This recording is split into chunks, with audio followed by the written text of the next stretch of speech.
My name is Mike Malik. I'm in the Department of Sociology, and I'm going to be kind of the moderator this evening.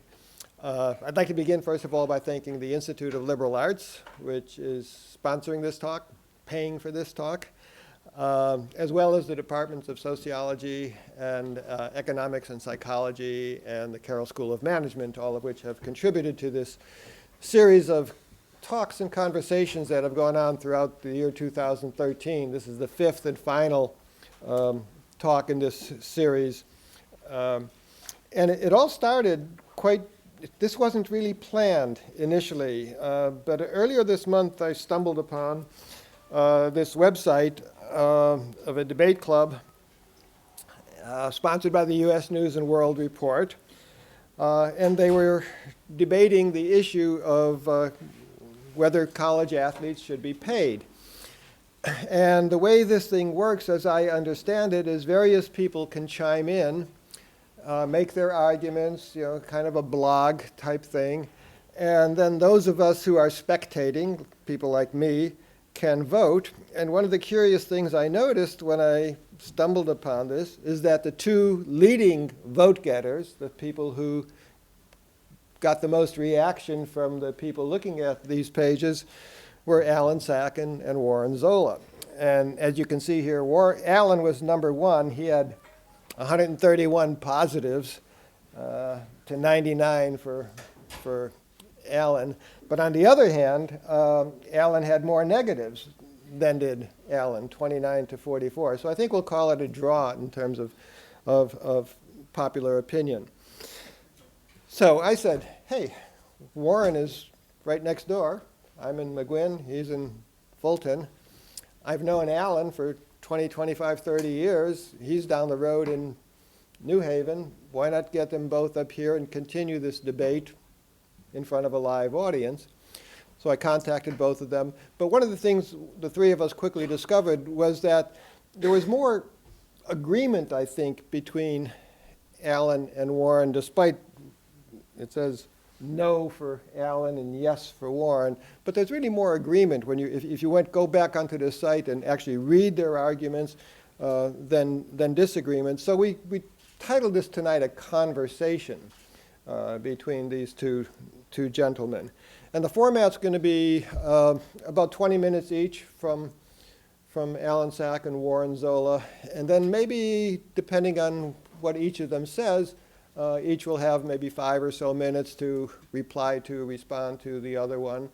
And then we're going to kind of open it up for a conversation with everybody here on this question of whether college athletes should be paid.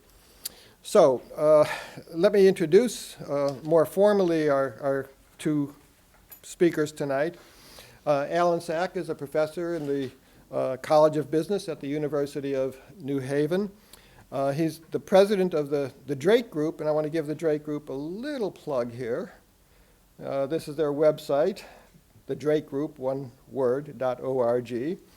The Drake Group is an organization now founded in 1999, I think, 2000, a national organization committed to academic integrity in college athletics. And disclaimer, I am a member of the Drake Group. I pretty much support most of their positions, but that's neither here nor there. Alan played on Notre Dame's 1966 national championship football team. I did not drag out in my office today some of the Sports Illustrated folders of David Gordon's kick and a few other things that cement the Notre Dame-BC rivalry in football.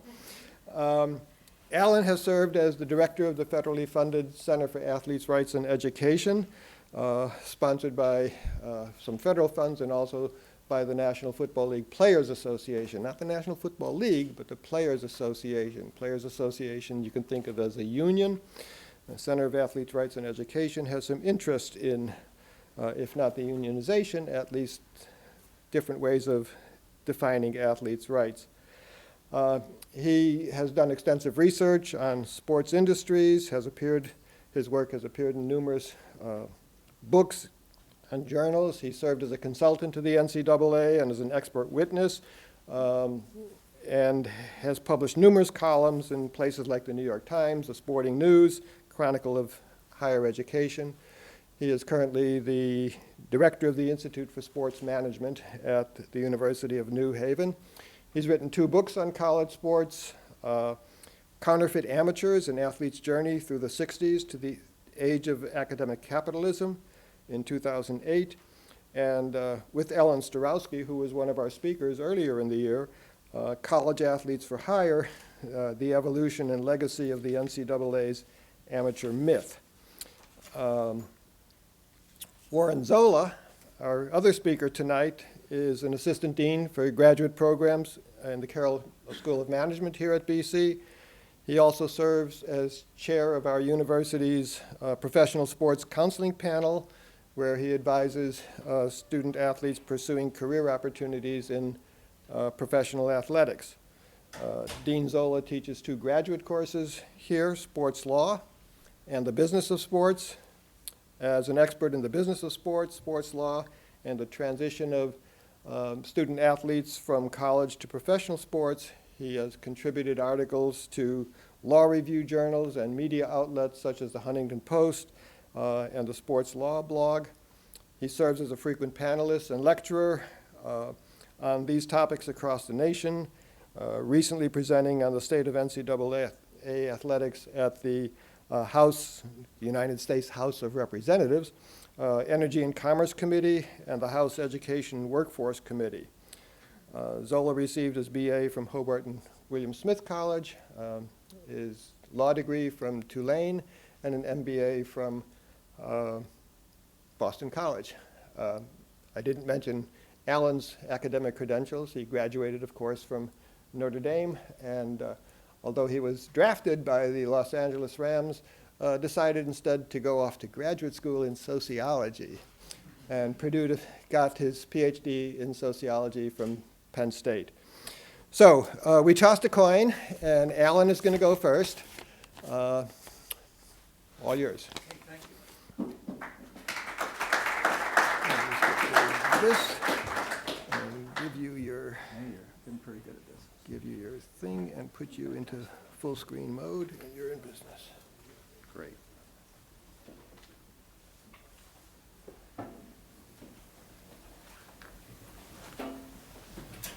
Well, thank you very much, Michael, for inviting me here. It's really a pleasure. I've been on the road for a couple of weeks, and this is like relaxation, really, to be in a nice, comfortable little room where we can have a cozy little conversation. The way this thing all started, the way that this thing got started for me was I was asked to write an article for the U.S. News and World Report for this thing called some kind of a debate, right? And I had written articles for Room for Debate in the New York Times, and in that particular instance, you'd write, I wrote a couple of these, they'd give you about a couple of hours to write your piece, and I'd send it in, and they would publish the 3 or 4 or 5 articles in the New York Times, and that was it, right? So I figured that's what I was doing this time. This time, they called, I write the piece, send it in, and when I look on the screen, I see, my God, they're voting. And this guy from Boston College is out 30 to 5 or something. I couldn't remember what it was. I said, I can't allow that to happen. This is one of the Drake Group's major proposals. All right, we are actually fighting now nationally to try to get this multi-year scholarship thing through. And I'm saying, my God, we can't allow that to happen. So I called the executive board of the Drake Group. I said, you've got to mobilize the troops on this one and get them out. And so within a matter of 2 hours, you saw that this jumped right up to where it ended up. Had nothing to do with, and I'm not even sure they even read it, but they just voted for it.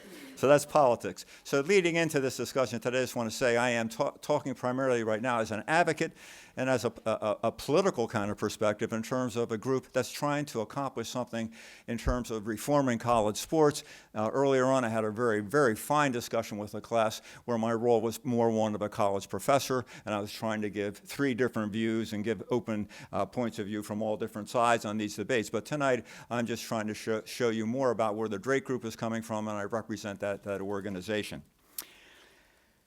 Ironically, the 2 books that I've written could have been taken right out of Warren's presentation that he gave for the U.S. News and World Report.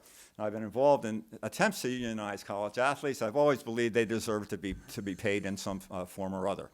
What I'd like to do today is to just go through a little bit of the historic background of the debate that or of the discussion that I'm going to have. First of all, the question that U.S. News and World Report actually gave us was, should college athletes or big-time college athletes be paid? That is a leading question. It's an unfair question. It presupposes that they're not paid already, okay? And my point has been for years that, of course, they're paid already. So the question today should not be, should they be paid, but should they be paid more, all right? First of all, that's my first point that I want to make. So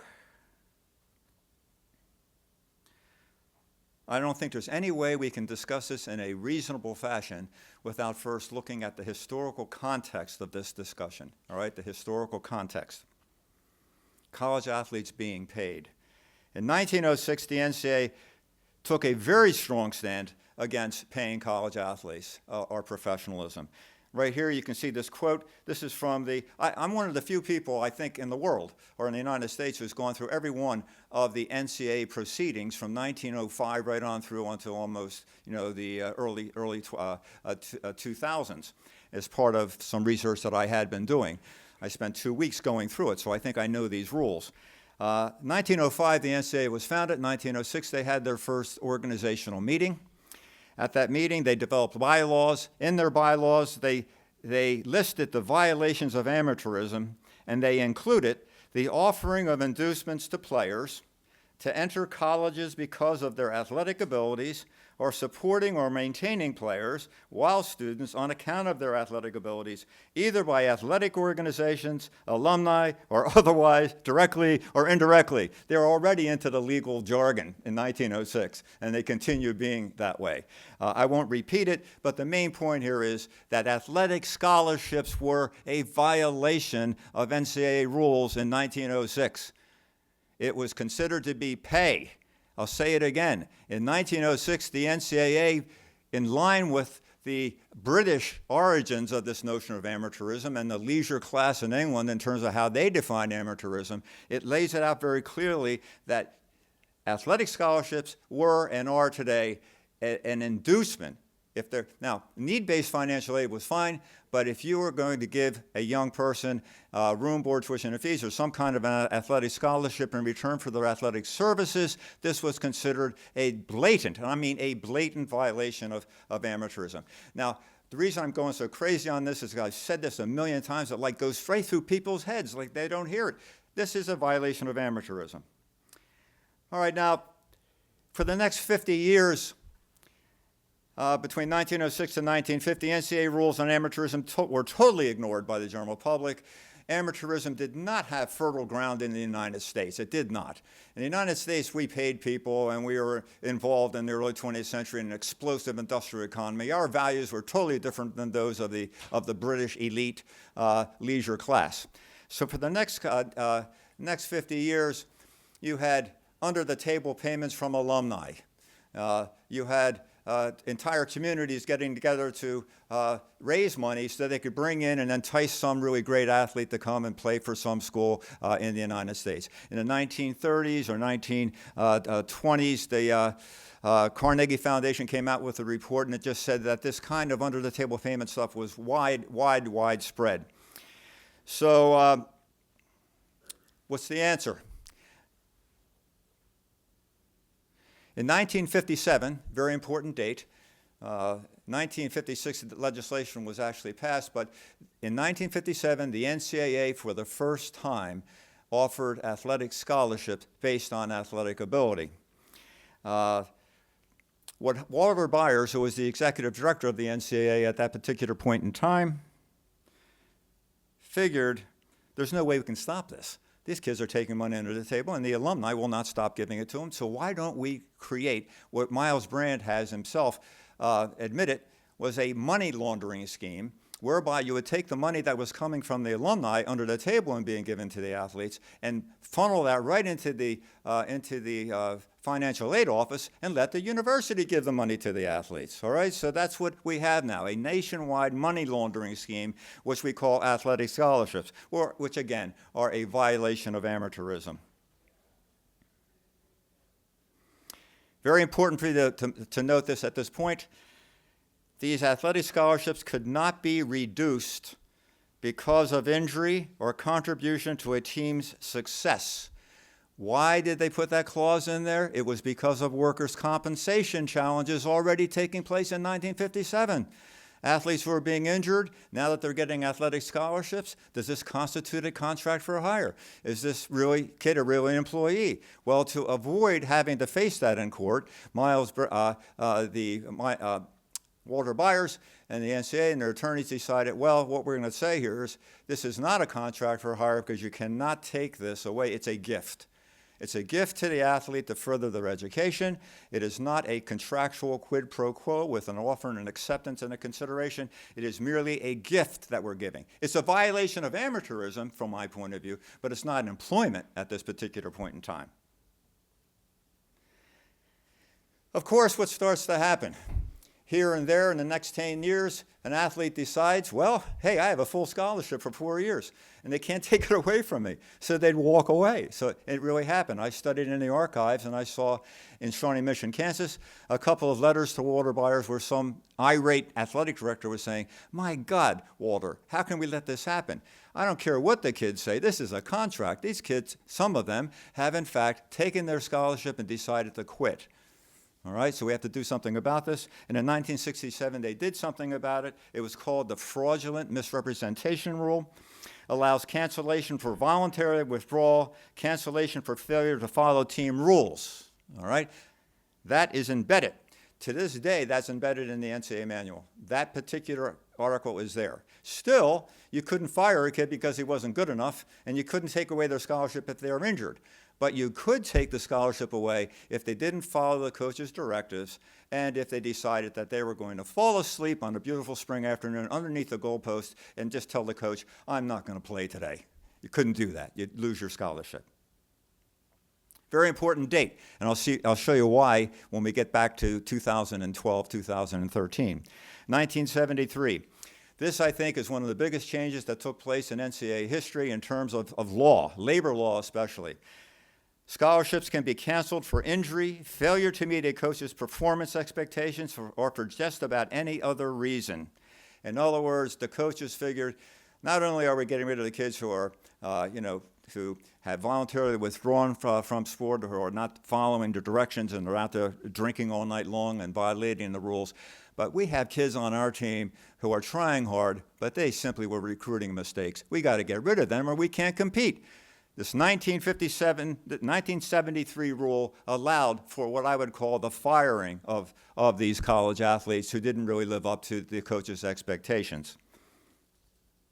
From my point of view, I don't care whether you call it employment or not, it has all the trappings of employment. The objective conditions of employment are there. I realize now as an athlete, if I don't give my attention to football first or basketball or whatever it happens to be, then I'm not going to have a renewal of my scholarship in the subsequent year. And if you're a rational human being and someone tells you that, are you going to give more attention to what's going on the athletic field or to what's going on in the classroom? And of course, you're going to give more attention to what's going on in the athletic field because that's who's paying you, the athletic department and the university, to be an athlete. Quickly, a couple legal things. College athletes as employees. What is an employment under common law? What is employment? Under common law, an employee is a person who performs services for another under contract for hire, subject to the other's control or right to control in return for payment. Sounds a hell of a lot like an athletic scholarship to me. Workers' compensation law, state of Michigan, they have what they call the ASKU factors. If you're injured in whatever you're doing, fall off a ladder, or if you're working in industry, how do we determine whether or not someone's an employee? Well, in the state of Michigan, they have a ASKU factors. There are 4 factors, and these are the ones. You're an employee if your employer has the right to control or dictate your activities. That's just one thing, and of course that happens in sports, maybe even in Little League, I don't know. Number 2, you're an employee if the employer has the right to discipline and fire the employee. 1973, I argue, that became possible. The coach could fire you, could say, look, you're not playing up to our expectations, you're out of here, we're not renewing your scholarship. Number 3, pays wages necessary for daily living expenses. Well, where the hell are you getting your daily living expenses? Room, board, tuition, and fees. That fits perfectly. And finally, the task performed as part of the employer's business. Perhaps 30 years ago or 40 years ago, you might have problems saying that big-time college sports is business. But when you're doing conference realignments and $10 billion deals with CBS for the Final Four, and you're going into antitrust cases and so on and so forth, to say this is not a business is absurd. So of course it's a business. All of those factors seem to fit very well into defining the big-time college athlete as an employee, from a legal perspective and my own personal perspective. February 2013, I call this the miraculous revival of multi-year scholarships. Multi-year scholarships were founded, as I told you, in 1957. In 2013, the NCAA 2012, the NCAA voted to go back all the way back to 1956, 57, where they had athletic scholarships that would be multi-year if you wanted them to be so, and they could extend to graduation 5 years. I support that 1,000,000%. What we're saying is, let young athletes today have the same kind of scholarship that I had when I was at Notre Dame. Much of my success and many things good that happened to me, I was a recruiting mistake at Notre Dame. I came out there as a quarterback and ended up being just not that good. Didn't have the confidence that when I needed what I had. They couldn't get rid of me. They were stuck with me for 4 years. So what did they do? The coaches had to teach me to be better. Every person on that team, they had to get 110% out of all of us, no matter how good we were. And in the next 4 years, I lifted weights. I worked with my coaches. They worked with me. I ended up starting a couple games on a national championship team. Ultimately, I was drafted by the Los Angeles Rams, weighed 230 pounds, and most importantly, I went off instead to Penn State to get a doctoral degree because I was able to be, I felt that I was a student at Notre Dame. They were committed to me as a student, not just as a commodity that could be traded to one school after another, to be shuffled off to transferred from another school or out and out fired. Feel strongly about that. The Drake Group, here are the reasons, some of the supports for this idea of the scholarships that I talked about in the U.S. News and World Report article. First of all, with this multi-year scholarship that's guaranteed till graduation, a maximum of 5 years to do this, athletes are students, not expendable commodities. That's important. Today, athletes really believe they are commodities, and they act like it. Raise federal graduation rates. The federal graduation rates would skyrocket if you went with the proposal I'm talking about right now. You know, down at Georgetown, I think only 50% of their basketball players graduate from who enter Georgetown as freshmen actually graduate from Georgetown within 5 years. On their regular student body, it's more like 92%. Why that gap? I think you have to come back and let these students know that we want you, when you come to Georgetown or to Boston College or anywhere else, we want you to be a student and an alumnus. And 20 years from now, we want you to be proud of having graduated from this school. Not from some other school, but from this school. I feel strongly about that. 5 minutes. I'm almost done. Turn coaches into teachers, as I've already mentioned. And finally, I believe that the kind of scholarship I'm talking about, a multi-year scholarship which extends to graduation, giving you 5 years, is a priceless inducement and pay for being a college athlete. Do you know how many families out there can't afford to send their kids to college? How many kids are struggling out there? And you're going to be able to have this guarantee, and it could be $120,000 over a 4 or 5 year period. I think that's a wonderful kind of pay or compensation. I'm not saying you can't take more compensation. I'll let Warren address himself to that. But I think that's a wonderful thing to happen. Now, alone, that won't go anywhere. And this is my last one. I can take this in 3 minutes. That's not enough to reform big-time college sports. The Drake Group also suggests the following. And it's more specific. If you look on our website, you'll see what we're trying to do. I believe there should be congressional hearings on the NCAA tax exemption. The NCAA should be dragged into Congress to have to prove that, in fact, they are educating athletes. Orrin Hatch took the NCAA to a congressional hearing over the distribution of the football bowl, the the championship is called the Football Bowl Subdivision. It's called the BCS, the Bowl Championship Series. If you can take big-time college sports to the legislature for a congressional hearing over the distribution of money, why can't you have a hearing to look into what's going on in the classroom among these athletes? Number one. Number two, special admits should be ineligible as freshmen. We define special admits as kids who fall maybe one standard deviation away from the mean for the entire student body.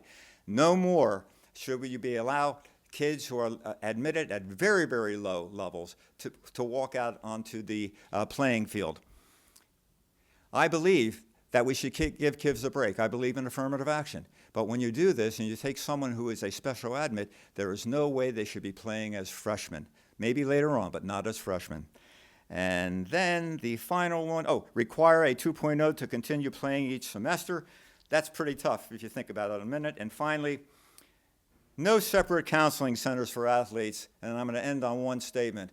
The NCAA used to have in its NCAA manual on the fourth page or third page, the purpose of the NCAA. The purpose of the NCAA, I can't find it anymore. The purpose of the NCAA, at least 3 years ago, was to maintain athletes as an integral part of the student body and to retain a clear line of demarcation between professional and collegiate sports. I happen to think that the separate counseling centers, the separation and isolation of the athletes off in their own little world for most of the time, I believe that if you're going to have a $130 million counseling center, the athletes should be there, but so should the regular students should be there as well. Total integration into the system. Students, just like the rest of us, not a separate group out there. And I believe that's where we're going with the Drake Group, and I think we can accomplish that, and we're building quickly. I think that is it. Thank you for listening.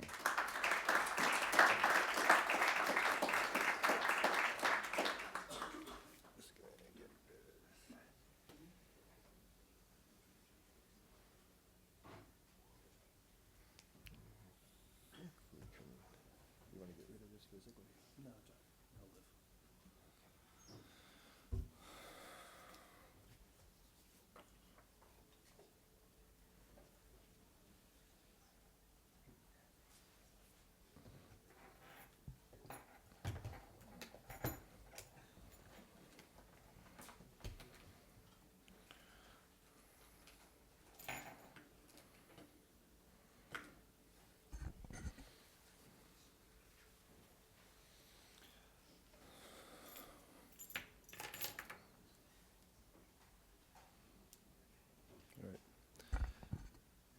Thank you for coming out this evening.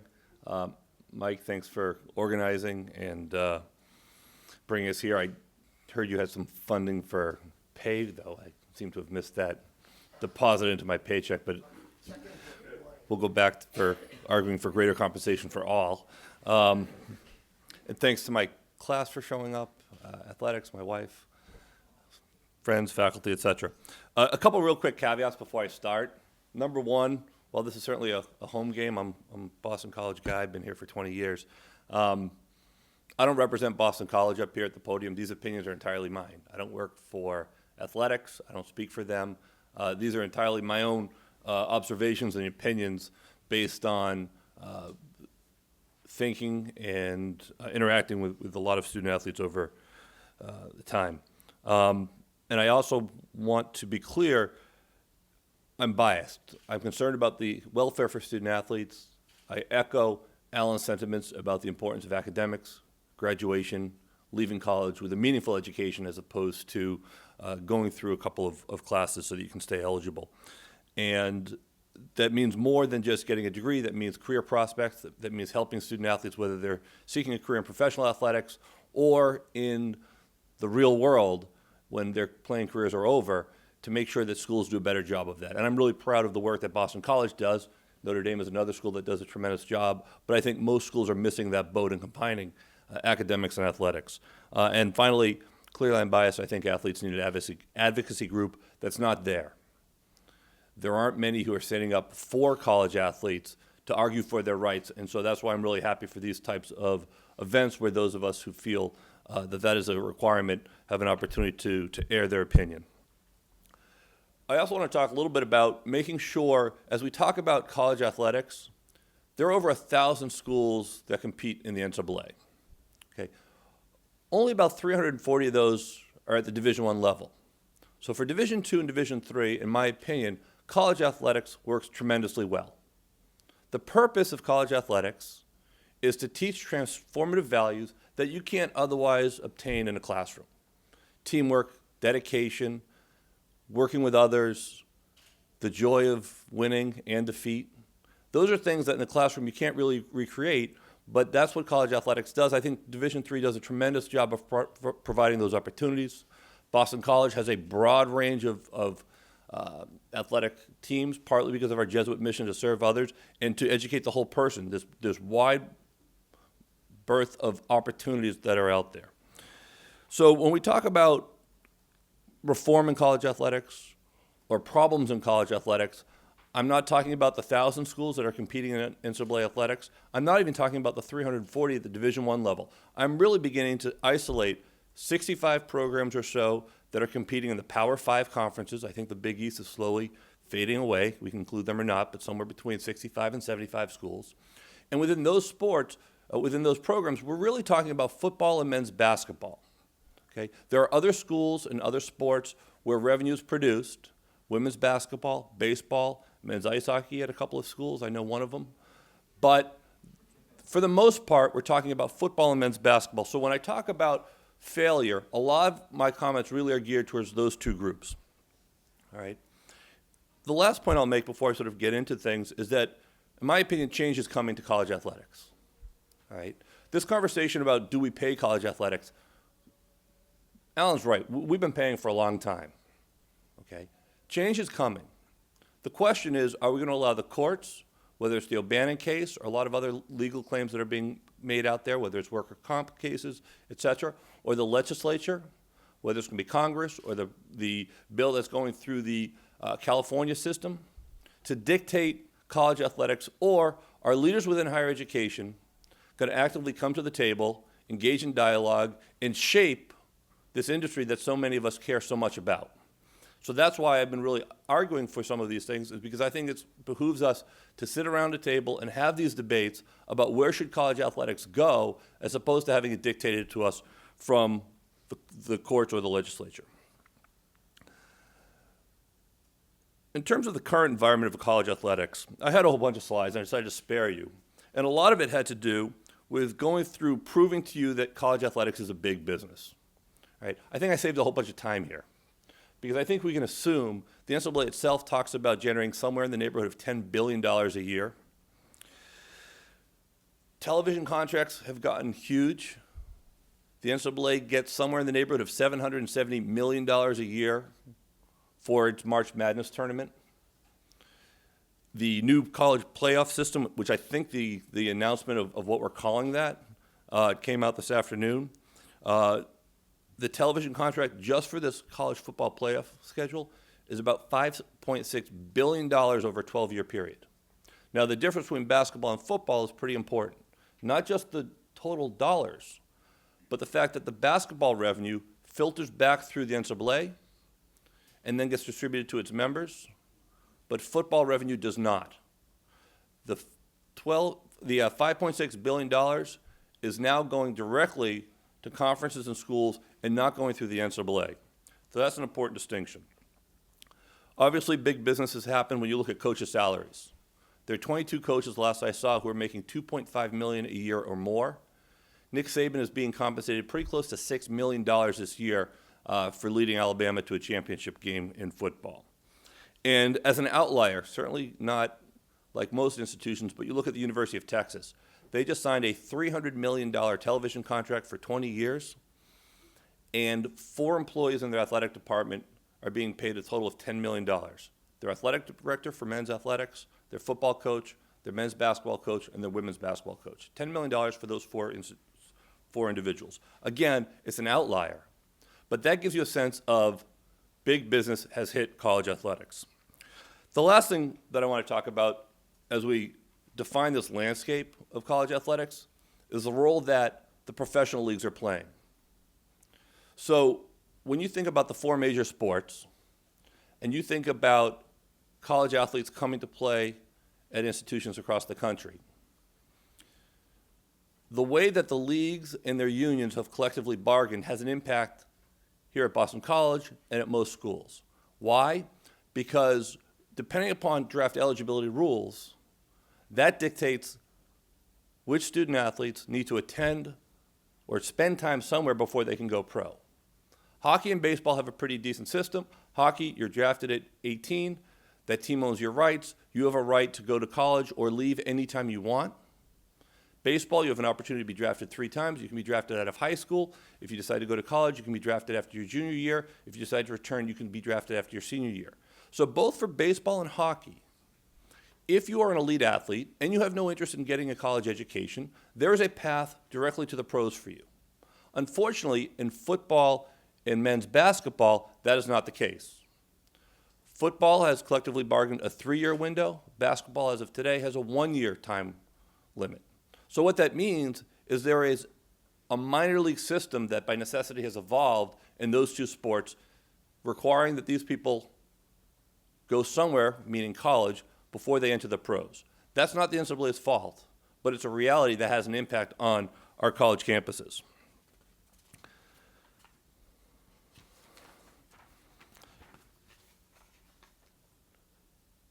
I want to talk about economics and the law briefly, and then get into recent events that have brought us to the conversation today.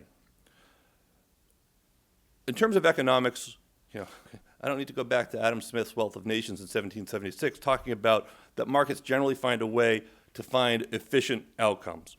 But we have antitrust law, and antitrust law is intended to promote competition, and that's the basis of which our system is worked on tremendously well with capitalism, et cetera. And antitrust law seeks to stop any level of restraint of trade. And I know some of you are glazing over what the heck does this have to do with paying college athletes. I'll get there. But this basic belief that open competition is good means any restraint is bad. Why? Because it suppresses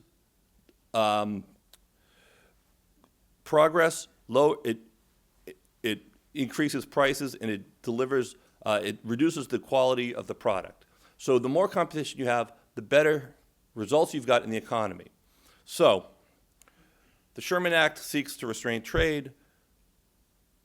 Section 1 talks about restraint of trade and what's reasonable and what's not reasonable. Right? A lot of the claims that are being made today against the NCAA are Section 1 violation charges saying that the NCAA is restraining trade, illegally deflating salaries, restraining trade, decreasing output. And that's the legal basis for a lot of the claims that are now coming forward to challenge the system that we have today. All right. Alan talked a lot about college athletes being defined as students, not employees, so I'm not going to spend much on that time. But I do want to talk about 2 cases that happened in the 80s that have had a direct impact on today's economic environment in college athletics. The first one is the NCAA versus Board of Regents case. In 1984, the NCAA decided that they wanted to restrict the number of games that could be televised. And in doing so, they decided that schools could only appear on television a couple of times a year and that there would be 1 or 2 games a week and that would be it. And the NCAA intended to do this because they thought that television would reduce attendance at games.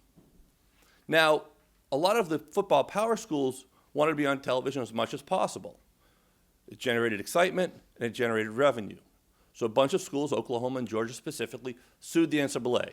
And they said, this restraint on the number of appearances on television that we can have restrains trades, hurts competition. And this case made its way to the Supreme Court. And the Supreme Court agreed and said that this restriction on televised games restrains trades so you can be on television as much as you want. Okay, so that's in 1984. The NCAA does not have the ability to reduce the number of games that schools be on television. So instead of, when I was growing up, there was 1 or 2 games on Saturday and that was it, we have today's environment where you can watch football from about 3 o'clock on Thursday until whatever time the NFL kicks off. College games on ESPN 1 through whatever, and every channel imaginable. A couple of years later, we have another interesting case where Jerry Tarkanian sues the NCAA. Now, Jerry Tarkanian was a basketball coach at the University of Nevada, Las Vegas, and I'm not going to get into too much in terms of what he was doing was violating rules or not. But what was clear was that when the NCAA came after him, they didn't follow any level or standards of due process, their own rules on how to prosecute. They didn't afford him due process. The case makes its way to the Supreme Court, and the Supreme Court decides in 1988 that the NCAA is not a state actor, a private entity. They don't need to provide due process. Now, what does this mean for today's college athletics? Two things. The Supreme Court, number one, says the NCAA can't restrain how many times you're on television. But number two, they can impose whatever penalties they want without having to give you due process. So what does that mean? That means that schools are now chasing revenue in any way they can because the NCAA's efforts to restrain that was defined as illegal. However, the NCAA gained some level here of being able to impose their values and their ability to go after individuals without having to provide any level of due process. The end result of this is schools chasing money. It begins the concept of paying student athletes. It begins this concept of conference realignment. Okay? So now schools are jumping from conference to conference because their intent is to generate revenue. And the courts did not have the ability to stop that. All right. Recent events have brought this debate even closer to home, which is the O'Bannon case. And we didn't spend any time, so I'm going to spend a couple minutes on this and then give you my quick argument about why student athletes should be paid, college athletes. Ed O'Bannon was a basketball player for UCLA. He was sitting at home one day playing EA Sports with his nephew, and they're playing the game, and they go into they're playing a classic college basketball game, and all of a sudden they find out that the UCLA championship team that Ed O'Bannon was a member of is out there. And so they're playing this game, and his cousin says, "Hey, look, that's you." And it goes, "Yeah, no, that's me." And his cousin says, "Well, how much do you get paid for that?" And he goes, "Well, what do you mean?" He goes, "Well, you're there on EA Sports. That's UCLA's championship team. 1996, you guys won the championship. You've been out of college for a decade. How much you get paid?" He said, well, nothing." "Well, why not?" And he said, "Well, I'm not really sure." And it came back to the fact that was him wearing a UCLA uniform, number 31, African-American, bald hair, lefty, could shoot. Definitely him. He had all his teammates there. Didn't have his name on the back of the jersey. So Ed O'Bannon got together with a couple of people, and they decided to sue the NCAA. And they said, while I was a student athlete, you may have had the right to use my name and likeness and image in commercial enterprise. But now that I'm gone, I'm no longer bound by these artificially created amateurism rules. Under what scenario do I not get a piece of the revenue that you're generating off of these games? And the NCAA said, well, you signed away your rights. And he said, well, when? Each year when you accept your scholarship offer, you agree that the school has your right to your image and likeness. And the NCAA's argument is that you've given away that right in perpetuity. And Ed O'Bannon says, well, I don't understand why. I don't understand why the school and the conference and the NCAA and EA Sports can make all this money off of me, but I don't get any money for it. So that was the genesis of that case. It expanded to include some other notable former athletes, Bill Russell, Oscar Robertson. Then, as that case proceeded, the NCAA argued jurisdictional arguments. They argued discovery issues. They argued initially that that's actually not you playing there. That's just a random lefty, bald, African-American who happens to have the same number as you. Discovery, they found that the programmers were actually programming with the players' names on their jerseys and then removing them before they sold the product. The case expanded to include television broadcast rights for games that were held on ESPN Classic, et cetera. So when Doug Flutie's game is showed again where he's throwing the Hail Mary, right, they'll show that game on ESPN Classic. And the question is, well, why does Doug not get a penny from that, right? Because you gave away your rights 30 years ago.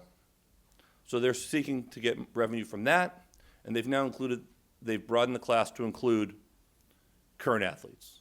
That case is going to have a class certification hearing on June 20th of this year. This is the case that's scaring the heck out of the NCAA. Conference leaders, athletic directors are beginning to have conversations about what does our industry look like if the O'Bannon case wins? What happens if we have to compensate former athletes? What happens if we have to compensate current athletes? In addition, California has passed legislation that is going through, a bill is going through their legislature that does the following. It requires state schools that generate over $25 million a year in revenue, right now there's 2 of them that are reaching this threshold, to pay full cost of attendance as opposed to athletic scholarship. Right? This is a gap between a full athletic scholarship ride and the full cost of attendance that an individual student may have at a particular school. And through various studies, it's clear that there's somewhere between a $2,600 and a $3,500 gap on average across the country between a full athletic scholarship and what it really costs a student to attend that institution. So if you call that around $3,000, that's how much student athletes on a full ride are being gapped. Okay? That same institution, if they offer an academic scholarship, a presidential scholar, whatever it may be, they can provide a full cost of attendance. But under NCAA rules, schools cannot provide anything more than that athletic scholarship, tuition, room, board, required books, etc. So California is trying to pass this legislation that requires this payment, which is now going to be in violation of NCAA rules. So all of this debate, O'Bannon case, a lot of the revenue that you see now being thrown around, the salary being paid to coaches, has shifted this discussion about whether college athletes should be paid or how much they should be paid out of the sports pages and into the mainstream media. Right? This is no longer just in the USA Today sports page, section 9. Right? This is now New York Times, Wall Street Journal, NPR, you name it, PBS. They're having conversations about paying college athletes. What I am, again, coming back to is change is coming. Right? Are we going to let the law and the cases that are in front of courts or legislature dictate what college athletics should look like, or are leaders of higher ed going to take an active role and shape that? All right. I'm obviously in favor of changing the system that we have today. There's a wide spectrum on what paying college athletes could look like. On one end of the spectrum is complete free markets. You're a high school player, you are a tremendous hockey player or football or men's basketball player, let the free market dictate what you get paid. If Alabama wants to pay you huge amounts of money to come, more than Butler can afford, so be it. You're going to Alabama, right? That's one system that is being proposed out there. Complete free markets. A lot of economists are in favor of this. We don't want any restraints. Here we go. Right? Another less open suggestion is to have free markets, but to have individual conferences impose a minimum and a maximum salary cap. So we have free markets, but each team by conference will have a salary cap. Football might be $500,000, basketball $200,000. But you have to pay full cost of attendance and let schools decide how to pay. That's another system. All right. My recommendations are a little less profitable for the athletes, but I think a little bit more palatable for college athletics in the industry that so many of us still love. Right. I'm recommending the following. Number one, it seems preposterous at this point that schools can't pay full cost of attendance to student athletes. This athletic scholarship cap is an artificial cap that deflates the compensation that college athletes can get. Offering this $3,000 increase across the board seems more than sufficient in terms of providing that. I'm also in favor of college athletes having their marketing rights. Right? Just like the amateur model, if you want to go out there and you can market yourself, go for it. I think that you should have the right for your own image and likeness, certainly after the time you've left, but maybe while you're in college as well. I don't have any problem with those dollars being put into a trust fund so that they're held and only given to you if you graduate, because I think education is important, okay? But those are some things that I think are important. In closing, I do want to address some of the concerns that people have of paying college athletes. The first response that the NCAA always has is you're amateurs. You shouldn't be paid. Well, the reason that you're not being paid is because the NCAA has defined you as amateurs, right? You're amateurs, so you shouldn't be paid. Well, you shouldn't be paid to retain your amateur status. It's a cyclical argument that has no bearing, right? The other response is, well, if we have to come up with money, we're going to go out of business. Number one, I don't buy it, all right? If schools can come up with the amounts of money that they're paying to have athletic departments, to pay salaries, et cetera, there's got to be enough money to come up with $3,000 per student to close that gap. Now, it may be true that not every school across the country can come up with that. I'm okay with that as well. There may be different levels of schools. The schools that compete at the highest level that are able to come up with those stipends. There may be some that exist under the current system where you just have athletic scholarships. There may be schools that say we can't even afford that. We're reverting to the Division III model. There's nothing wrong with that. When Jim Delaney, the commissioner of the Big Ten, comes out and says, well, if the O'Bannon case wins, all the Big Ten schools might have to revert to the Division III model, it's a load of crap, right? Their argument is the following. We own a whole bunch of restaurants in Boston, and we all come together to say, hey, we're going to make more money if we don't pay our executive chefs more than $12,000. And when they sue us to say, well, we want to get paid market rate, our response is, well, if we have to pay you, some of our restaurants might have to close. That's the real world. So maybe not everyone can compete at that top level. Some of you may have to go to Division III. That's all right. Title IX is certainly an issue that's come up. The question is, opportunities certainly have to be equal, but funding does not, in the sense of pay doesn't have to be equal for coaches, nor does how you define that stipend. If it's financial aid, then it's possible that those dollars do have to equal men's and women's sports, which may mean you have to pay more money for women, and that's all right. If that money is based on royalties or salary, then it doesn't affect Title IX. I think I'll stop there. I've got more to go, and I could go on for a couple of hours, but it's probably a pretty good time to stop. Is this time for Alan to wail on my ideas? Come on up. Why don't we just stay here? I don't know if you need the mic or not. I agree with I agree with everything that Warren has said. Everything. I've long been a supporter of Ramogi Huma, who is the president of the National College Players Association, and he is the one who initiated the white, the whole thing with the white case out in California, where he really argued very effectively for the right of an athlete to get an athletic scholarship that extends, for the full cost of your education. That seems unreasonable to me, so I totally agree with that. One point of disagreement I may have with you is if the O'Bannon case, that is right now the way it is set up, they extended, if you follow this at all, it's a class action lawsuit. And it's a class action, and originally the people included in that class were former college athletes, all right? And those former college athletes were asking, as you had just pointed out very well, were simply asking, hey, if the NCAA is using our images and we're out of college, shouldn't we be able to get a cut of the licensing fees that are coming? That's one thing.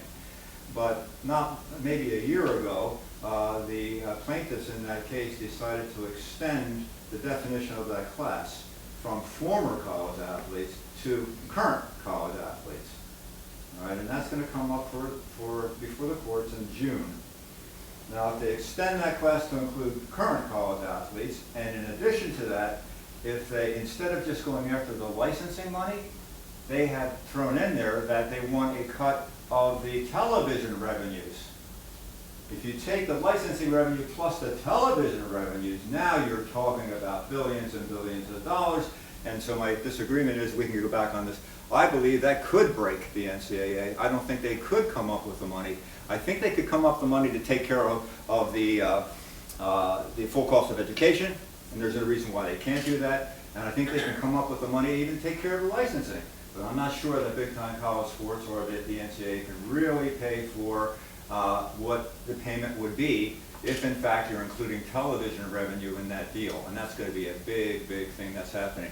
And maybe you could respond to that and clarify some of it. I don't necessarily disagree with that, meaning if O'Bannon, there's three different potential outcomes of the O'Bannon case in my opinion. Number one, before I get into the outcomes, I don't think that the O'Bannon case ever gets to a full trial on the merits. Meaning I think at some point there will be a settlement. Either the case gets dismissed or there'll be some level of settlement where the plaintiffs and defendants come together and say, okay, for some reason that Alan laid out, we can't blow up this entire model. So let's come together and sort something out that makes sense, that allows college athletics to continue, but then now redistribute some of this revenue that was going to schools, to conferences, to coaches, and bring it to the labor that's generating this revenue. But should the O'Bannon case find its way to a resolution, number one, the NCAA could win, in which case the case is dismissed and we retain status quo. Number two, the plaintiffs could win, in which case we could have this model where they retain all of these rights and all of this revenue potential.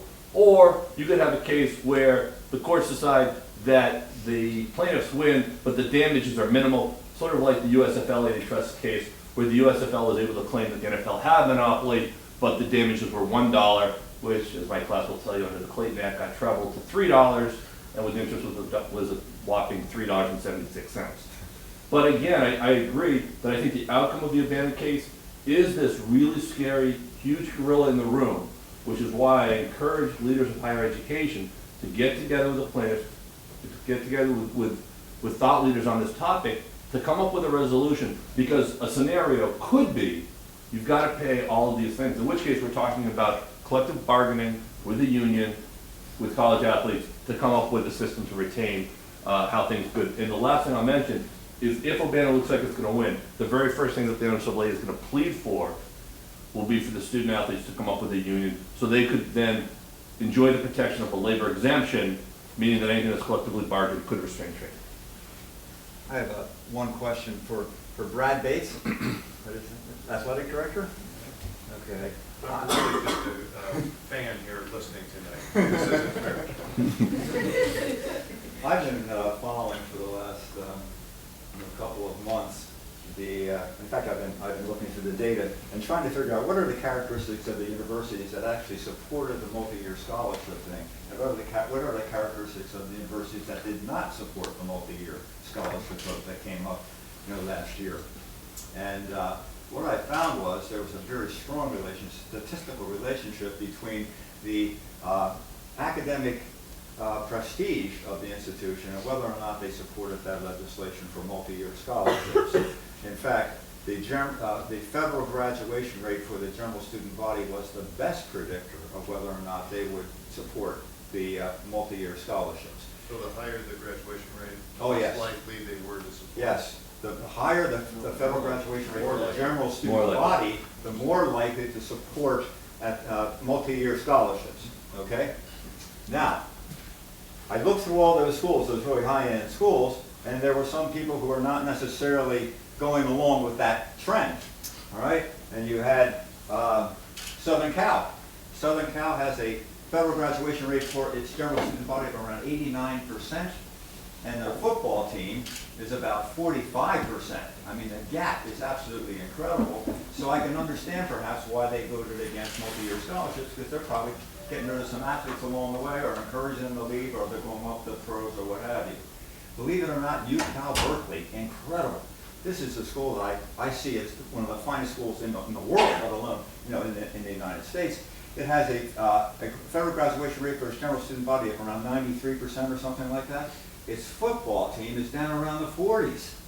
And again, they voted against the multi-year scholarships. So I can go to the University of Virginia, did the same thing. They voted against the multi-year scholarship, but had this big gap. So again, I can understand why they're voting against, because they want to keep on getting rid of athletes and replacing them with better ones if they can, so they can win. That's my interpretation. Boston College comes up. It is an anomaly. I can't understand it. I just want to ask you. 91% of your general student body, the students who come to Boston College, of all you who entered Boston College, 91% actually leave Boston College with a degree within 6 years. That's terrific. That is a terrific thing. For your football team, it's 90% of your football players who entered the Boston College as freshmen end up getting a Boston College degree within 6 years. Why did you vote against the multi-year scholarship? This was prior It didn't seem like you had to. I mean, that's something you're doing anyway. It's not a threat to you, and it shows a good public relations anyway. And I'm requesting tonight that Boston College be the first university in the country to say that it's their policy to give every one of their athletes at this university a multi-year scholarship that is good, extends to graduation, and for 5 years, and we have 5 years to get that done. But you announce that in a press conference that you're going to do that, and you start the ball rolling for the rest of the country. Why wouldn't you do that, given the tremendous numbers that you have? That's my question. Well, the quick answer is I wasn't here when we Okay, that's good. That's the best. He wasn't here, he can't take But I would responsibility. like to ask you this, in terms of the 1 year or the 4 year, theoretically with the 1 year, you're allowed to have a hearing that's completely separate from the athletic department. And as you alluded to earlier, there was a point in time where 4 year scholarships were given. We got away from that. And one of the arguments at the time In 1973 is when that whole thing changed. But one of the arguments at the time was that it was better for students because it freed them to transfer to other institutions at the time. Free them up. They So- could have left if they wanted to leave. What it allowed was to let the athletic departments get rid of the deadwood. Right, I would agree that there probably is some running off of student athletes that takes place at certain institutions. You allude to the retention and graduation rates. It's pretty easy to figure out where that's taking place.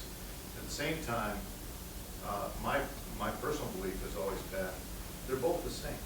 You shouldn't be allowed as an institution to run someone off. If there is a proper hearing allowed from constituents on campus that have the well-being and the interests of the students in mind, the intellectual development of the students, then that should be a normal process that protects the students from being run off, as we're talking about. And so my personal feeling is either one should be consistent. If you're already giving what amounts to be 5-year scholarships that are no cut for people who keep on trying, there's already, as I mentioned in my presentation, there's the fraudulent misrepresentation rule, which is in your rules, which allows you to take away a scholarship from a kid who voluntarily withdraws.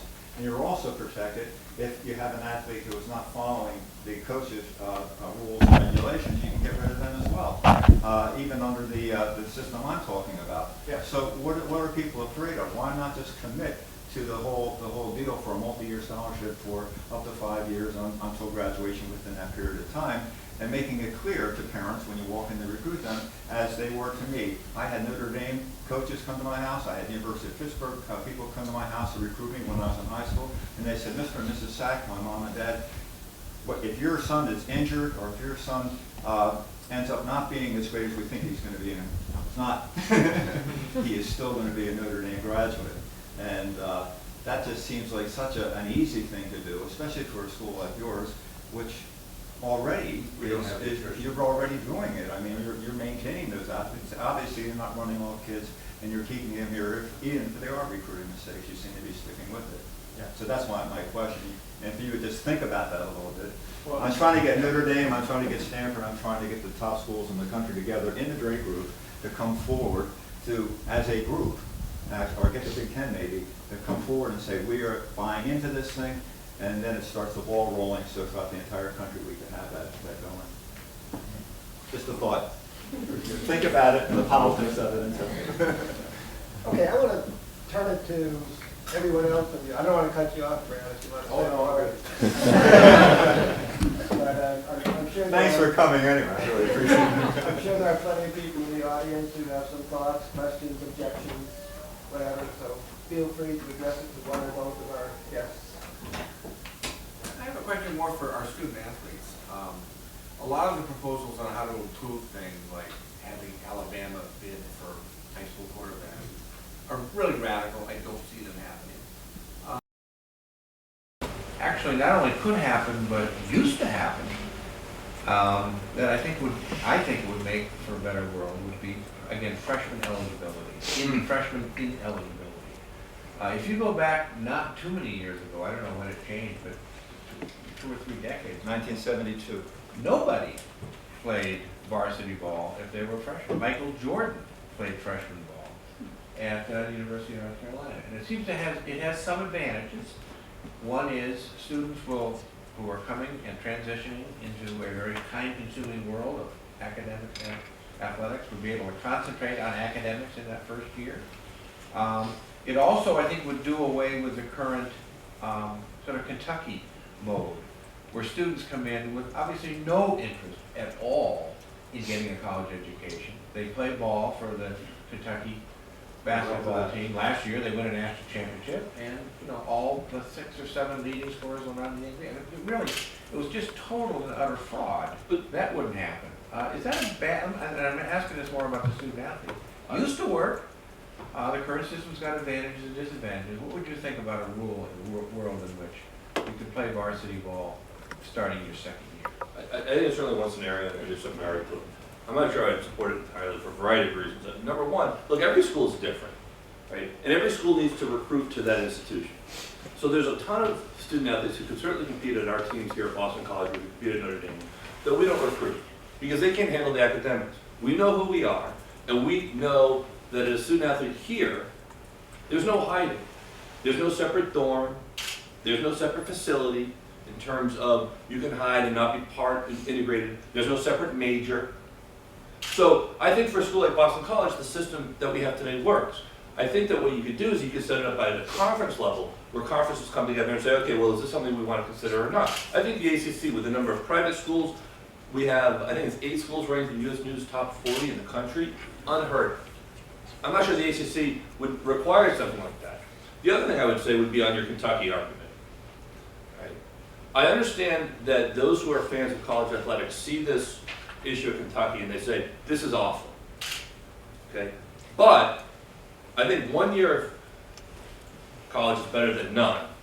And it's not these student athletes' fault for not being able to enter the workforce at the NBA. They don't have a choice.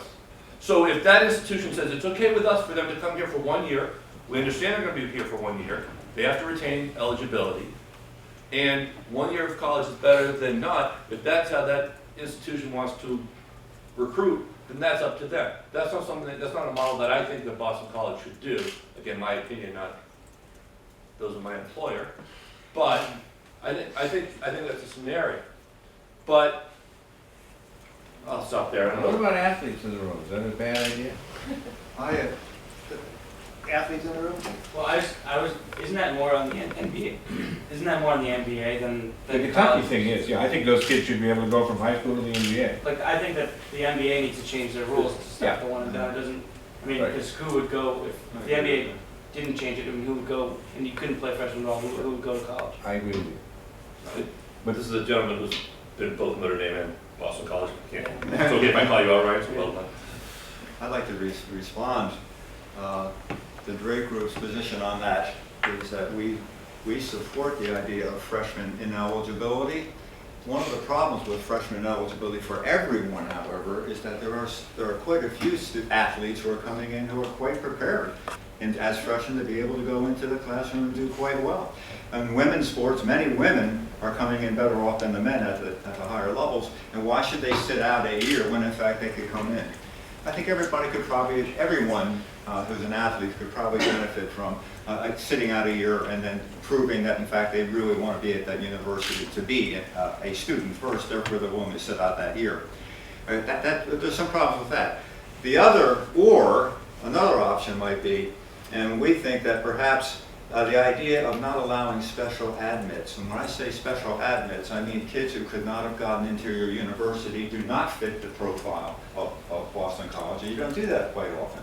Right? But other schools are allowing athletes into their schools who don't fit the academic profile of the university as a whole. Then the problem begins. Now you have these young people who are coming out of high school who maybe don't even know how to read. We gave an award last week to Mary Willingham from University of North Carolina. She worked in their remedial counseling area, and she says she was meeting young men who were coming into the University of North Carolina who did not know how to read, did not know what a paragraph was, had never read a book before. And she didn't blame them, but they were being brought in and you just don't have enough time to remediate them, in fact. So the proposal is that each school have its own, in line with what you just said. That what you do is that you set one standard deviation from the mean of the general student body in terms of their SAT scores or in their grade point averages. If a kid falls outside, an athlete falls outside of that one standard deviation, they definitely have to be out of that. They cannot play as freshmen. They can be admitted and they can get an athletic scholarship, but these non-qualifiers are not allowed to be playing sports during that year. 10 hours of practice per week. I love it. 10 hours of practice per week. That's it as a freshman. And you have to be really committing yourself to learning and picking up the skills that you didn't get before. That way, you're not punishing the kids who are coming in who are already quite good students and making them sit out when they don't really have to be sitting out. But I think your idea is we have to figure a way to do it. I think it's a good idea. And this might be the debate you're looking for, so I sort of disagree with what you're saying in one regard. Rather than having to come through with some, I run an admissions office and trying to understand what one deviation is from the student athlete to the regular body. Was it 34%? What did you guys have this week? Virtually in your stat class. Well, but I think what you do is you say, okay, let's take a look at grad rates for your institution, your student athletes, your student body. And if there's a huge gap, then maybe we impose some standard here. But if you're an institution that's within X percent, then why should someone else come in and say, well, your student athletes who are qualified, who have been excelling both on the court and in the classroom, why we should impose that on your institution? I'm not sure that's fair. If you talk to the remedial counselors and stuff, they're struggling. Oh, no, absolutely. And if the school has that level of And they're gap, saying they're being asked to do an That makes impossible sense. job. Take kids who simply do not fit the profile of that school, and they are failing miserably at it. Young lady and gentleman? I have two questions. I guess they can kind of be grouped into one. Yes. Is there an underlying purpose of the multi-year contract with students? Or is the purpose to make students more well-rounded, more educated, their health better overall? Because when you mentioned one of the slides that you were concerned about the counseling services, that kind of stood out to Oh, me. yeah. That you would mention that in there. I'm making it a 5-year, we're suggesting a multi-year scholarship that extends to graduation with a 5-year max. That means that you have room for that young man or woman who's got some problems coming out of high school to sit out for that first year, all right, and then get back on track. And we make sure, though, that they know they don't have to worry about being there. Even if they're not a great athlete, they know that they're going to try their best, they're going to learn as much as they can to be a better athlete, but they're going to graduate from that school. And they're going to graduate with a Boston College degree, or going to graduate with a prestigious degree from an institution. What a wonderful thing, that opportunity that sports gave you to be able to leverage your athletic skill to get into that school. I think it's a pity that so many are leaving and transferring and going elsewhere, or being told to go elsewhere to a less substantial school, perhaps, in terms of what it can offer. I think it's a wonderful opportunity for young athletes. Are there concerns that that separation between those who are falling behind and those who are exceeding, if that's going to cause an effect on the students, like mental?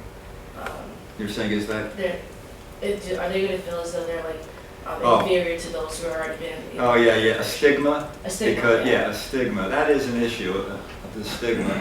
Although I would say that when I was in something, you were just referring to this, when I was in college, we didn't have freshman eligibility. And nobody had it. But then, your point is excellent. My alternate solution might stigmatize those kids. They're saying, well, why aren't you playing? Well, it's because I came from a background, I wasn't good enough student to get in. I don't know how to deal with that one. I think it's better for them to deal with that stigma for that 1 year and show. People said, I'm not a good student. They were telling me from high school, from the time I was in 3rd grade, I'm not a good student, but I was a good athlete. But then you prove in that 1 year that you can come back and that you're going to work very hard and that you're going to get a real degree from that institution. I would be proud of that kid. And the hell with the stigma.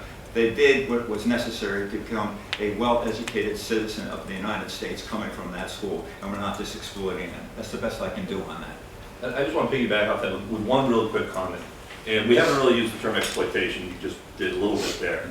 But one thing that occurs to me is people think about this whole debate in terms of paying student athletes, and think about football and men's basketball. These are two sports that are predominantly African American. Okay? Fine. And so we talk about this labor force not getting money. But for some reason, that seems to be okay. But if we're talking about tennis, lacrosse, golf, and these student athletes were making billions of dollars for their institution, do you think that the outcry might be a little bit different? And I'm not talking about, Taylor Branch talks about this plantation mentality and servitude and all that sort of stuff. I'm not going that way. But I think that there is some component of this that people are easy to sort of shun aside. I'll stop. I apologize for not mentioning the issue of race. And Mary Willingham from the University of North Carolina, in her acceptance speech of the award we gave her, she said, the whale that is swimming just below the surface here is race. Absolutely. All right? And what's happening is we have a population in the United States who have come from a disadvantaged kind of educational background for historical and sociological and very real reasons, right? And they deserve an opportunity to give it a go. But if they're going to throw them right in there as freshmen playing out there when they should not be playing, or if they're not getting the kind of remediation and going out of our way to make sure they do, we're not doing them we're doing them a disservice rather than a service. Prof. Yeah, just going back to, this is focusing on basketball and freshman ineligibility. Do you think that if freshman ineligibility comes back, playing in Europe is already an option a lot for some players are taking? Do you think that that's going to be an even more viable option? We're going to lose more students and more players to Europe when they see, oh yeah, we can either play 1 year in Europe and then play in the NBA, or stick it out in 2 years at Kentucky where we didn't even want to go to college. Oh, sure. I mean, I think in basketball, absolutely. I mean, you can make money overseas, and you don't have to be an NBA talent to do so. And you saw that, Brandon Jennings was directed for a year overseas.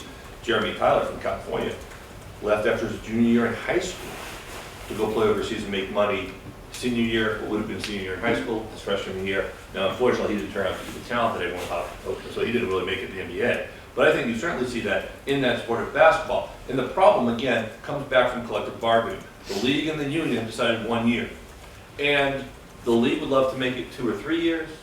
The players' union would be happy to make it right out of high school. The problem, this is always a level 2 concern. They want to talk about generating more money as an industry. They want to talk about how they split that money. Those are the big topics. So these other ancillary issues about whether or not age eligibility enters the draft is always a minor topic that never really gets addressed. If a young man or a young woman, a young man in this case, probably goes off to Europe and comes back to the United States and goes back to college, I don't care. What I care about is, does that young man want to be, or a young woman want to be in college to begin with? And do they have the qualifications to be in college to be? The thing that bothers me about the one and out is not so much that they're coming. If there's a bright kid comes in, plays 1 year, and then decides I want to go into the pros, that's fine. But if you have a whole cadre of faculty who are offering easy classes, pushing them through that first year, they shouldn't be there in the first place, they don't want to be there in the first place, that is certainly a disservice to all young people who want to be in college. They should be in that seat, not that other kid. And I feel strongly that we should not be bringing kids into college or athletes into colleges who don't want to be there. They're just there for a pipeline to the pros. And to do that, faculty have to take responsibility. We didn't mention that yet. Faculty should be holding standards for all of us, athletes and non-athletes, in the classroom. And we have done a terrible job of that by turning over our curriculum and not really enforcing our curriculum like we should. That's a faculty problem. Gentleman in the back there? In terms of the fund for after college that you mentioned as a potential solution with money generated through likeness and things like that, in terms of your position, the best way to run that, should it be individual money raised by each individual student they're given after college, or should it be shared revenue that's broken down between sport, or how would that run? I think that's up for debate. I mean, I think there's a lot of different ways to slice that. So if you're, it depends on what you're talking about. If you're talking about, revenue from television games that were broadcast a couple of years ago, I don't see why that can't be shared by everyone on that team. The quarterback, in my mind, there's no reason for him to get more than the backup left guard. Okay. But if this institution is selling jerseys for football for number 22, then maybe Doug should get some of those dollars himself, right? So I think it doesn't have to be an either or, but I certainly am fine with for the most part, that being divided amongst the team. But this whole concept that it's not fair that the quarterback might make more than the backup left guard, or the starting point guard might make more than the walk-on, or the starting goalie might make more than the third shift, defenseman in hockey. Well, that's the real world, right? I mean, I get paid at the Carroll School a little bit of money. And I'm not getting paid exactly the same as everyone who works for me on my staff, and I'm not getting paid for everyone who teaches at the Carroll School the same, but we all seem to get along okay.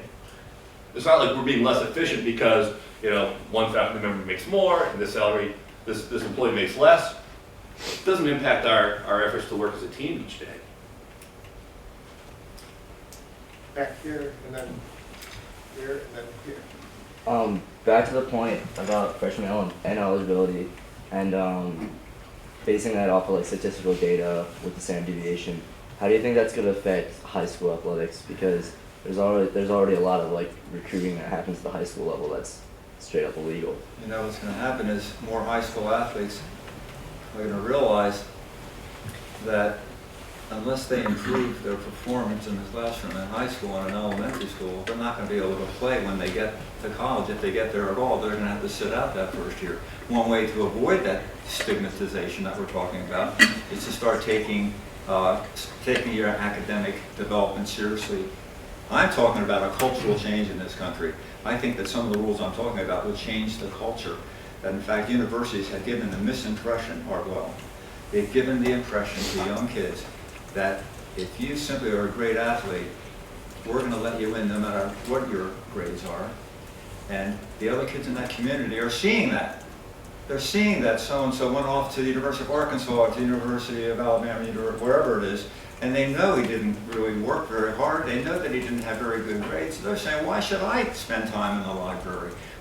Universities are sending out the wrong message. They have to have tougher admission standards. The athletes have to be admitted by the same standards as everyone else. If they're going to be special admits, they should not be playing as freshmen and have to be able to go through remediation to go along. That will change the entire country, not just a few athletes. We're talking about changing the way that young people look at higher education. That's what we have to be doing. And right now, the university is sending out the wrong message. So we had gentleman back here, and then this lady, and this lady. A whole lot of people want to talk. Over here, I'm losing. So, Peter, go ahead. Yep, thank you both for having this talk tonight.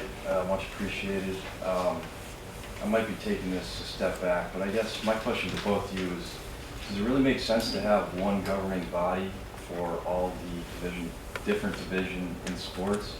Or as you said, we kind of have the 65, 75 major schools and then big business, and then the other D1 schools as significant revenue, and then D2, D3 much more as kind of the joy of college sports. So there's a lot of different issues going on there.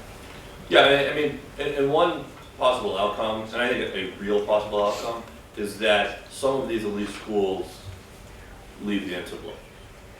Okay. And you've got, whether it's 40 or 60 or 70 of these schools leave the NCAA in terms of the rules. But let's say that these schools leave the NCAA. You still need some level of governing body, right, to make sure that whatever rules you're coming up with are fair, that you've got enforcement, that you've got some level of level playing field, etc. So whether it's NCAA or not, there's still going to be some group effort to make sure that the folks at Alabama are doing the same things that folks at Georgia are doing, and that people are attending classes or aren't eligible as freshmen, whatever you've got. So there's going to be some level of issue. Part of the problem with the NCAA right now, in my opinion, is that you've got a leader in the executive director in Mark Emmert who just keeps stepping in it. And so he makes bungled decision after bungled decision. And, the best advocate for greater compensation for student athletes and for reform is just watching him go along his daily life making mistake after mistake after mistake. And it could be from imposing the NCAA values at Penn State. Not that what happened there wasn't an absolute tragedy, but why the NCAA should come in and impose some level of rule on that, again, I think is a mistake. Watching them go through the debacle at Miami when they're violating all sorts of rules and regulations of their own rules to go after a school, to listen to some of the comments he makes, to announcing multi-year scholarships and increase in stipend without talking to the members and then having one of those voted down. So I think part of the problem with NCAA is now we have a leader who's in front of that place making a lot of mistakes. And I know there's a lot of ADs and conference leaders across the country who aren't so happy with him. And so that's also been part of the problem to some extent. There are 118 FBS schools, right? They're really supposedly the football bowl subdivision schools, okay? In that study I was doing with regard to the multi-year scholarships, it was pretty clear to me that the bottom feeders in that group, Western Michigan, some of the other smaller schools, there's no way that they can survive if they adopted multi-year scholarships for the whole 5 years that I'm talking about, because they only survive by being able to get rid of kids to get better ones in. They have to do that at that level. In other words, I'm saying they almost have to exploit young men in football, if we're talking about right now, in order to stay competitive. At the higher level schools, they have recruiting power. Boston College has a real great name, prestige, all the other things they have, so they're less likely to end up with a kid who's a recruiting mistake. Therefore, they have the luxury of being able to support these things I'm talking about, these multi-year scholarships. What point am I trying to make? There is a division there in that group of the ones at the top. Maybe the only way to deal with this is to take the ones who are now in the football bowl subdivision. Some of them don't belong there. You got to cut them away, or take those top maybe 20, I don't know how many it would be, and move them off in another direction. How that's done, I don't know, but these are real problems, policy problems that are not easy to fix that I can think of. Okay, lady in black. Oh, I was just, before we were talking about the idea of making certain kids sit out freshman year, depending on, I think, is this beyond eligibility? So even if, I don't know, you were talking before about like the idea of like class and race possibly coming into play. I just think that might kind of like make a class divide if you're thinking about kids that maybe come from inner city schools and just aren't raised with like the ideals. And I think it's a great opportunity for kids to be able to excel at sports and maybe not necessarily in the classroom and be able to graduate from a school like UNC or BC or some like any of these ACC schools. I just think by possibly saying that there needs to be like a cultural shift, that maybe it's not like necessarily their fault, like they haven't had access to tutors or private schools, or like, whereas I think it could possibly cause a huge divide. I know your points are well taken. Still in the back of my mind is this notion of you bring a young person into a university who does not fit the academic profile of that university. There may be good reasons for doing that. They showed some kind of real motivation. When you talk to your families, you see they came from a great home, they're going to push that kid along. Let them in, perhaps. But I cannot imagine that young person going out and playing on national television in a football game before they've entered class for the first time in their freshman year and they can barely read. That's what keeps on going through my mind. That's not fair to the young person. There'll be some stigma involved, yeah, and maybe there are race issues that will be raised, and I know I deal with this all the time.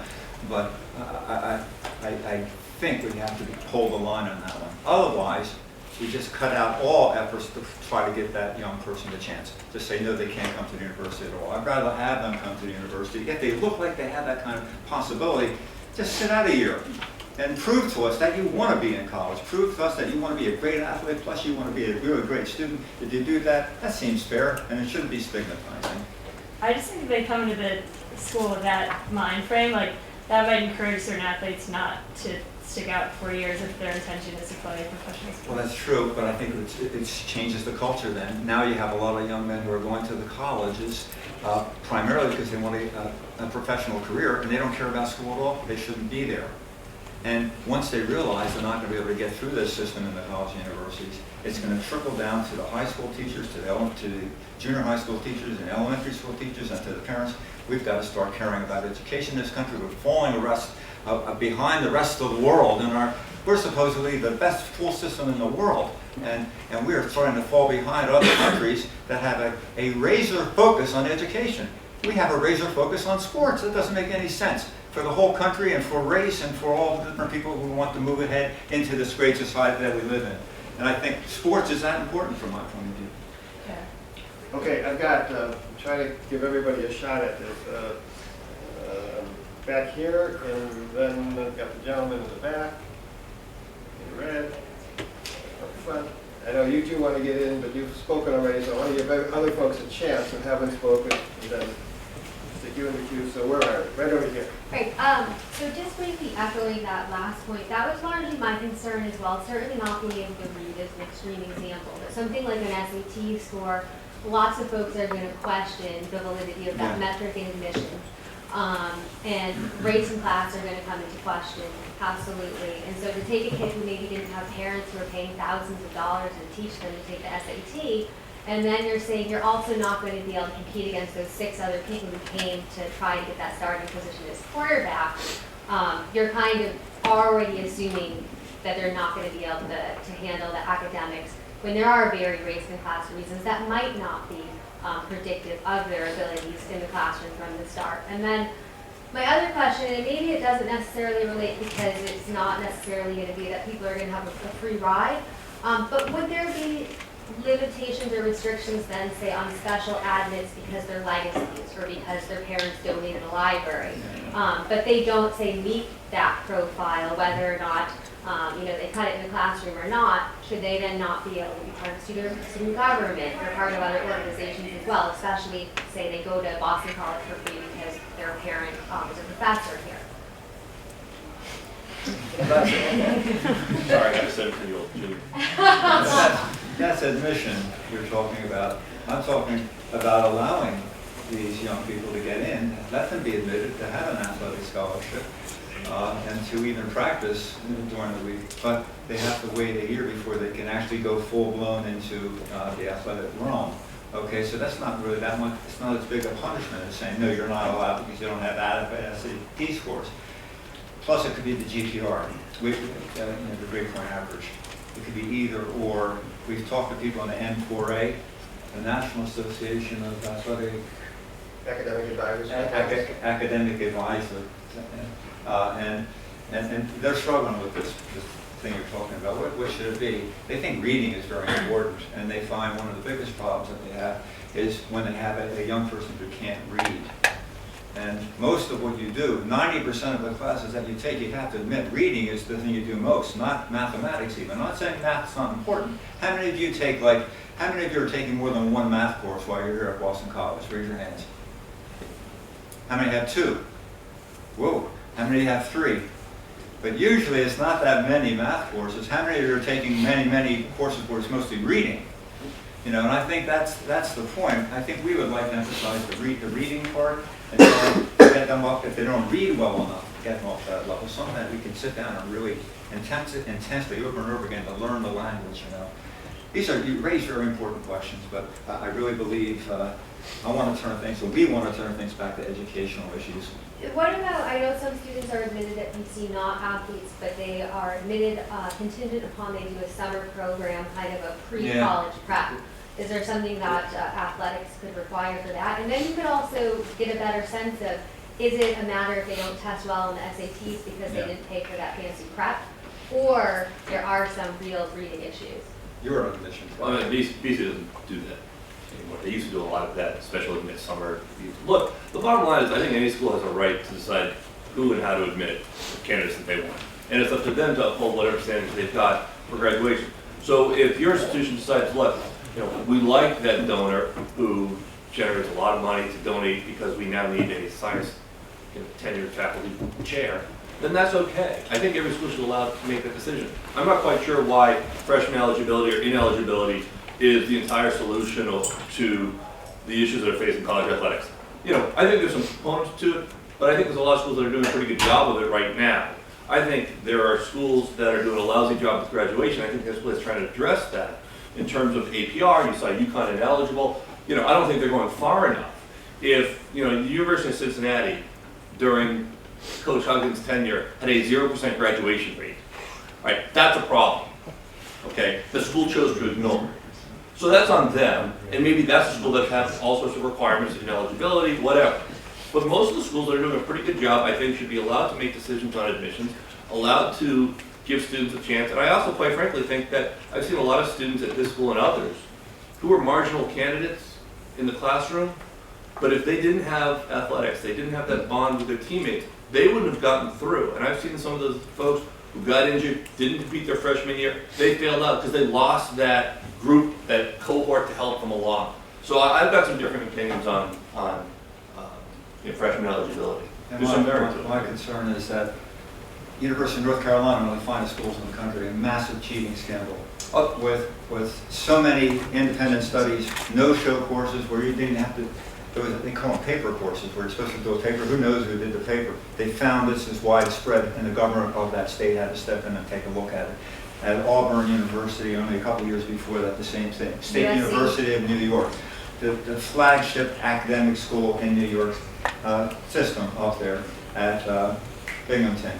All right, massive. They had to fire the coach, and again, it's widespread cheating. University of Minnesota, not that long, widespread cheating. The issue comes up, you're bringing in young people who are ready to fail in the classroom because you're not really looking at the standards to begin with. Is the SAT the whole answer? No. Is freshman eligibility the whole answer? No. You have to put together a whole series of proposals of reinforcing in all kinds of ways, including the stuff you're talking about, but it takes a cultural shift that in fact you cannot allow athletics to swamp academic values. It's as simple as that. It cannot swamp that, or else we stop being the great university country that we are, and we lose our stature. Okay, gentleman in the back. Yeah, sure. I just have a quick comment about the freshmen, and then I'll ask my question. So I think it's worth millions of dollars to NBA and NFL teams each to get an additional year of scouting to see these players gain action.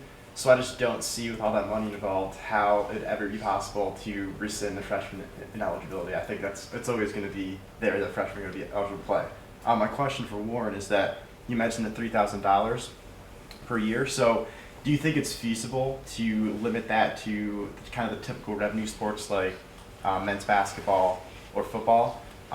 Or you might see teams, say the UConn Huskies women's team, that maybe they think they have a part of that $3,000 that they should. Well, sure, and part of it comes down to how we're defining what those dollars are. Is this financial aid? Is this payment? Is this royalties, etc.? Because Title IX can certainly play a role. So if you have 85 scholarships for football and 15 for men's basketball, you've got 100 there. It's quite possible that you might need to come up with 100 of the same stipends on the women's side of the equation. Okay, and that's fine. There's schools that have that ability.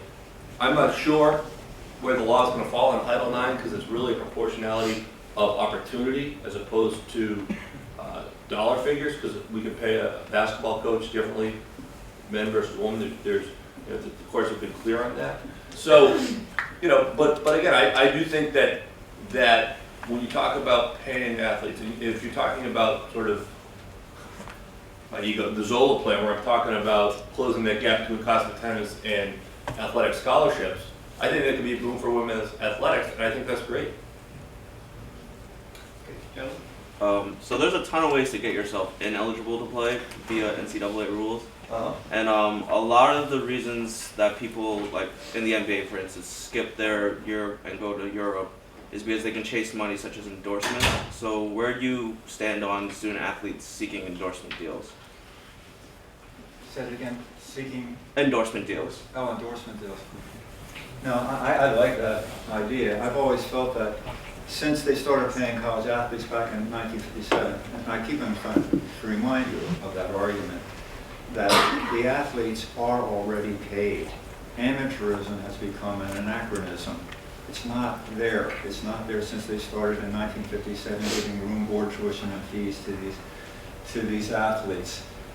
Therefore, and especially when you went to 1973 to making these things one-year renewal, which had a very clear quid pro quo contractual element to them. At that point, I started arguing vociferously since that time that the athletes should have the same entrepreneurial activities as their celebrity coaches do. If celebrity coaches can go out there and they can sell themselves to Nike and they can sell their teams to Nike, make them like walking billboards and running billboards, then the athletes should be able to do the same thing. So I totally support them endorsing products, sponsoring products, just like any of you can do. The only amateurs on campus are the athletes. The people who play in the band, if they want to play a gig on the weekend, they can go out and play on the weekend. They can play their instrument, they can make as much money as they really want. So it's unfair. They should be able to do that. I really believe that. Gentleman, a question. I agree with most of what you all have said. With respect to the freshman eligibility rule, when I was a freshman at Duke University, there was a rule that was eliminated that year that said that any time a male and a female were in the same room together, there had to be 3 legs on the floor. Okay. Now, there's as much chance of freshman eligibility coming back in the top 100 schools in the country in terms of income, as there is of that rule being adopted here at BC. Okay. More likely at BC than other schools. The horse is out of the barn, and here's the proof. The multi-year scholarships that have been on a discretionary basis have been very weakly implemented today. Not only for a year. Right, but number 2, the stipend issue got watered away. The NCAA membership is a broad membership that is inherently conservative, number 1. And number 2, it protects its financial. That's a bit of an aside. The point I wanted to make was a more empirical point that has to do with the reality of what's going on college campus today with student athletes. And I've been a little bit surprised at the extent to which the campus press across the country and commentators have really failed to emphasize a couple of points. One is that what Warren referred to, which is the fact that there is a prospective financial right that a lot of these student athletes have just seen some glimmer of by way of the amendment of the class action. So that there are people on this campus today and other big time campuses who are playing sports and may be earning a right to money from what they're doing today and tomorrow and next season. The kind of right to money that frankly in some circumstances you could even take to a bank and say, look, these are the chances that I may recover and I might be able to get a loan on it. So it affects already right now the status of the employee. A related point has to do with the document which locks the student athlete in before he starts playing. That's the student athlete statement. It's not very widely talked about. But the reason it's a pertinent point on a triage basis, and athletes need to know about it now, is that the NCAA has made admissions with respect to the language in that document and its effect that should suggest to athletes right now on the campus that they ought to look at that document carefully and maybe not sign it, or maybe cross out some portions of it. And that should happen at every campus, because the NCAA has already said they don't have to sign it. Number 1, and number 2, frankly, the document is deceptively entitled, so that it grabs rights from the student athlete without fully informing a kid who can be a minor, but also somebody who's not educated and who is in a disadvantageous position. So I think there are a couple of points that are much more finite than trying to design a theoretical system that have to do with athletes right here and now that require them to sit up, pay attention, you've got some rights, and you may have some things you can do about it. I'd like to respond to your first statement about there's no way in hell, sort of, that you could argue back to freshman eligibility. We don't know that. 2 years ago, I was on ESPN, Outside the Lines, and I was arguing for multi-year scholarships. I was saying this is the thing that we have to do. I was laughed at by 3 of the commentators who said, that will never happen. That's not going to ever happen. They won't even consider that. 2 years later, we now have, they voted in, the NCAA voted in, that you have the option of adopting these multi-year scholarships, and with a mass movement, which we're going to develop in the Drake Group, we're going to get that thing spread so much that schools are going to have to be forced to do that to be able to compete. So don't write off what's possible. I support it theoretically. I'm supporting it realistically because I saw it happen. I saw it happen. Great work. No, I know that. But don't write off the possibilities that people just decide we are going to do this because it's the right thing, and they get together and they organize. That's one thing. Anybody who hasn't yet spoken who wants to ask a question then from that? Yes, sir. You kind of touched on it before about how it's not necessarily the student's fault, but the NFL and NBA are using colleges. Students are using colleges as a pipeline to the NBA or NFL because of the 1 year or 2 year requirement. But as a result of that, what would you say to some of the students that are clearly have no interest in getting an education, such as in some schools such as Kentucky, Alabama, USC, and they're going there just purely to get to the pros? Has it ever been discussed about kind of saving their tuition and saving their scholarships and putting that away for future use and just having them be there for what they want to do and playing sports? So you start off by saying there are a lot of kids who are going who shouldn't be there. Not a lot. Clearly, But there are. it's a minority, but it's at some of the There big is name responsibility institutions. on the athletes too, and I think we probably ignored that a little bit, in the discussion, today in this. I believe that the athletes have to take more responsibility for themselves in that regard, and there are athletes who are coming and just kind of not really taking advantage of what they should be taking advantage of. They're holding themselves back. When there are opportunities there, they're really not taking advantage of those. Now, this is an explanation, not a justification. The explanation is they're coming out of backgrounds where those values aren't being really pushed hard enough, and that in fact we're living in a culture and in a certain environment where we're not really taking education seriously enough. That's the explanation. There's no justification though. If you don't take advantage of it, you have to take responsibility for it in the end. And I really don't think students who don't want to be in college should be in college. And we should be encouraging more of those kind of kids to be getting involved and wanting to go to college early in their lives by educating them better about the importance of it. You raise a very important point, and sometimes it looks like we're coddling the athletes, giving them multi-year scholarships for 5 years. All the things that I'm talking about, right? Paying them and all of these other things.